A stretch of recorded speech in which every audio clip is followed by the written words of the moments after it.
ഇപ്പോൾ ഉപതെരഞ്ഞെടുപ്പ് നടക്കുന്ന നിലമ്പൂരിൽ നാമനിർദ്ദേശ പത്രിക പിൻവലിക്കാനുള്ള അവസാന സമയവും ഇന്നലെ പിന്നിട്ടപ്പോൾ സ്വതന്ത്ര സ്ഥാനാർത്ഥി PV അൻവർ ഉൾപ്പെടെ 10 സ്ഥാനാർത്ഥികളാണ് മത്സരരംഗത്തുള്ളത്. പ്രധാനമായും ഇടതുപക്ഷ സ്ഥാനാർത്ഥി M സ്വരാജും UDF സ്ഥാനാർത്ഥി ആര്യാടൻ ഷൗക്കത്തും തമ്മിലാണ് മത്സരം നടക്കുന്നത്. BJP സ്ഥാനാർത്ഥിയായ അഡ്വക്കേറ്റ് മോഹൻ ജോർജിന് BJPയുടെ മുഴുവൻ വോട്ടുകളും കിട്ടുമോ എന്ന ചർച്ചയും മണ്ഡലത്തിൽ ഇപ്പോൾ സജീവമാണ്. രാജിവെച്ച MLA PV അൻവറിന് കഴിഞ്ഞ 2 തെരഞ്ഞെടുപ്പിലും ലഭിച്ച ഓട്ടോറിക്ഷ ചിഹ്നം ഇത്തവണ ലഭിച്ചിട്ടില്ല. പകരം കത്രികയാണ് അദ്ദേഹത്തിന് ലഭിച്ചിരിക്കുന്നത്. M സ്വരാജിന്റെ വരവോടെ ഇടതുപക്ഷം വലിയ ആവേശത്തിലാണ് ഉള്ളത്. നീണ്ട ഇടവേളയ്ക്ക് ശേഷം പാർട്ടി ചിഹ്നത്തിൽ വോട്ട് ചെയ്യാൻ ലഭിക്കുന്ന അവസരം പരമാവധി പ്രയോജനപ്പെടുത്താൻ തന്നെയാണ് അവരുടെ തീരുമാനവും. സ്വരാജ് വന്നതോടെ മത്സരം കടുപ്പമായെന്ന് ഇപ്പോൾ UDF പ്രവർത്തകർ മാത്രമല്ല അൻവർ അനുഭാവികൾ പോലും സമ്മതിച്ചു കഴിഞ്ഞിട്ടുണ്ട്. സകല UDF നേതാക്കളും ഇപ്പോൾ നിലമ്പൂരിൽ തന്നെയുണ്ട്. സ്വരാജിനെ കൊണ്ടുവരാൻ വെല്ലുവിളിച്ചത് അബദ്ധമായി പോയി എന്ന് തോന്നൽ ഇപ്പോൾ പല കോൺഗ്രസ് നേതാക്കൾക്കും ഉണ്ടെന്നാണ് അറിയുന്നത്. സ്വരാജ് വിജയിച്ചാൽ സ്വരാജിനെയും CPM-നെയും പ്രകോപിപ്പിച്ച രാഹുൽ മാങ്കൂട്ടത്തിനെതിരെ അച്ചടക്ക നടപടിക്ക് വരെ സാധ്യതയുണ്ട് എന്നും കേൾക്കുന്നു. തോൽക്കുമെന്ന് ഉറപ്പായെങ്കിലും നിലമ്പൂരിൽ എങ്ങനെയെങ്കിലും കുറച്ച് ജനപ്രീതി പിടിച്ചുപറ്റാൻ എന്തുതരം അടവും എടുക്കാമെന്ന് തന്നെയാണ് PV അൻവറിന്റെ നിലപാട്. കേരളത്തിലെ പ്രധാനപ്പെട്ട 2 മുന്നണികളും എതിരായി നിൽക്കുമ്പോൾ തന്റെ ജയം സാധ്യമല്ലെന്ന കാര്യം അദ്ദേഹത്തിന് നന്നായി അറിയാം. അതുകൊണ്ട് തന്നെ അൻവറിന്റെ ചിന്തകൾ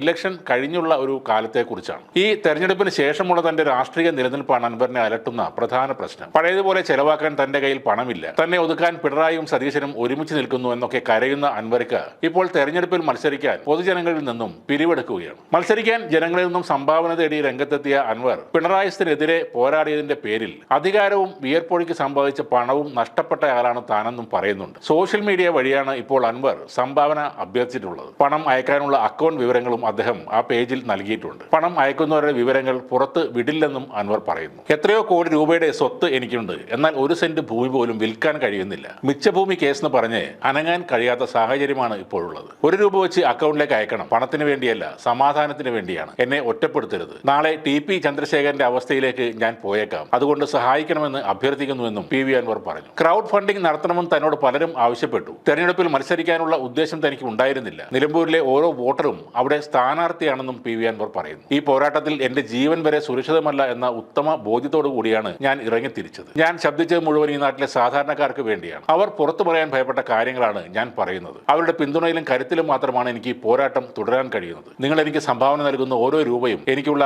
ധാർമ്മിക പിന്തുണയായിട്ടാണ് കാണുന്നതെന്നും അൻവർ പറഞ്ഞു. നിലമ്പൂർ ഉപതെരഞ്ഞെടുപ്പിൽ വിജയം തനിക്കൊപ്പമാണെന്നും അൻവർ ഇടയ്ക്കിടെ പറയുന്നുണ്ട്. ഈ തെരഞ്ഞെടുപ്പിൽ വിജയം നേടുന്നതോടെ പിണറായിത്തെ പൂർണ്ണമായും തുടച്ച് നീക്കുമെന്നും അൻവർ പറയുന്നു. എന്നാൽ അധികാരം നഷ്ടപ്പെട്ടാൽ മനുഷ്യന്റെ സമനില തെറ്റുമെന്ന് വിദഗ്ധർ പറയുന്നത് അൻവറിന്റെ കാര്യത്തിൽ ശരിയായെന്നാണ് നിലമ്പൂരിലെ ഒരു സംസാരം. കത്രിക ചിഹ്നം ലഭിച്ചതോടെ 100% വിജയം ലഭിക്കുമെന്നാണ് അദ്ദേഹം ഇപ്പോൾ പറയുന്നത്. കത്രിക ചിഹ്നത്തിൽ താൻ 2 തവണ മത്സരിച്ചിട്ടുണ്ടെന്നും അതിനാൽ കത്രിക തനിക്ക് അപരിചിതമായ ചിഹ്നം അല്ലെന്നും PV അൻവർ പറഞ്ഞു. കോൺഗ്രസിനെ ഇനി മുന്നോട്ട് നയിക്കുന്നത് VD സതീശനാണെങ്കിൽ തനിക്ക് ആഭ്യന്തരമോ വനം വകുപ്പോ വേണമെന്നാണ് കോൺഗ്രസിന് മുന്നിൽ വെച്ച ഉപാധിയെന്നും അൻവർ പറഞ്ഞു. തനിക്ക് നേരെ വരുന്ന ട്രോളുകളും പരിഹാസങ്ങളും ആഘോഷമാക്കുന്നതാണ് തന്റെ പതിവെന്നും അദ്ദേഹം പറയുന്നു.